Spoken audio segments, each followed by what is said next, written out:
Antibiotics. Nobody is safe from diseases, and ailments often cardinally change our plans.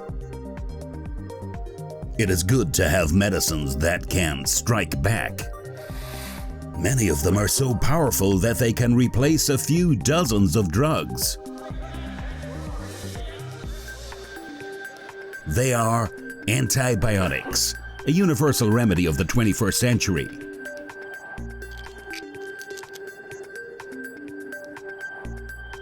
At the heart of antibiotics are bacteria that kill other harmful bacteria and prevent them from propagating.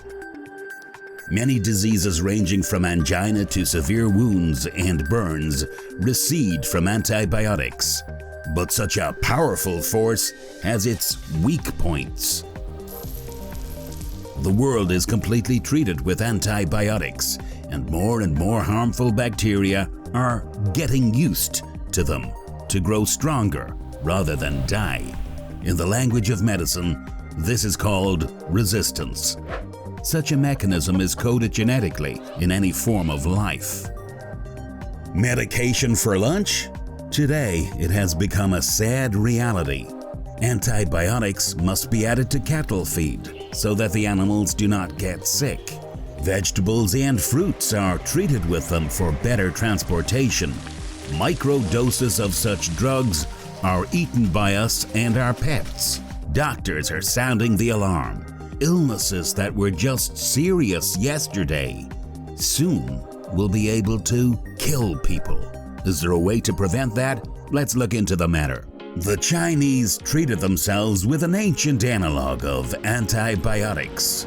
2,500 years ago, they put fermented soy flour to purulent wounds. The Egyptians patched the cuts with moldy bread. The biological nature of this miracle was understood later thanks to a pure accident.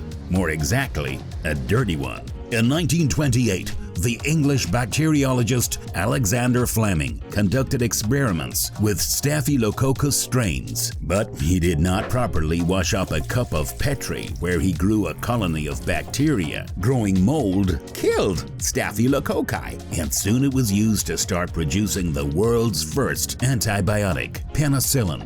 Initially, the drug saved thousands of lives.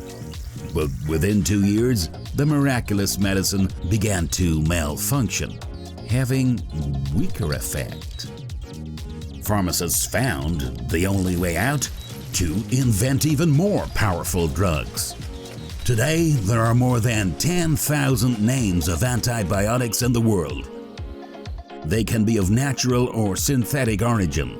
For example, useful, biologically active substances are produced by garlic, chamomile, and sage. Fish fat contains ectericidum, a substance with an antimicrobial effect. And the body of an ant produces antibiotic streptomyces. Antibiotics are chemical copies of natural bacteria with the same features. In order to produce them, one or more atoms in a molecule of a natural antibiotic are replaced. The main thing is not to damage its basis, otherwise the medicine will not work. The necessary microorganism is purified and propagated by adding special growth cultures. The procedure is repeated to make the bacterium become perfectly strong. 3 or 5 days later, when the amount of antibiotic has increased, the result is isolated.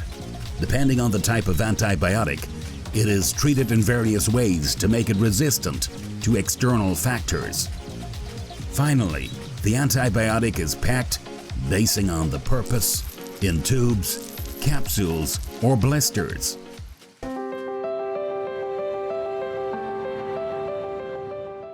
Antibiotics used to be called a panacea for almost all diseases. It seemed that in a little while they would make people immortal, but the opposite happened. According to the World Health Organization, in 2016, 700,000 people died from bacteria insensitive to antibiotics. And by 2050, this number could increase to 10 million. It is equal to the population of New York. with all its suburbs. And we ourselves are to be blamed for this. Feeling a little sick, many people rush to the doctor, demanding a life-saving antibiotic. People are developing stronger medicines, and in response, bacteria are also getting stronger. Soon we risk being back to the times when people massively died from a simple cut or pneumonia. It is a real war between microbes and man. But we have a chance to win. The first way out is pharmaceutical. Microbiologists have come up with a replacement for antibiotics, antibiotics, or molecules, traps.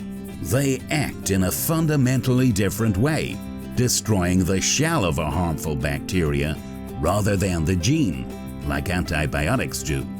But full development will take years, and we want to live right now. The father of antibiotics, Alexander Fleming himself, warned, his invention should be used only in extreme cases when it comes to life and death.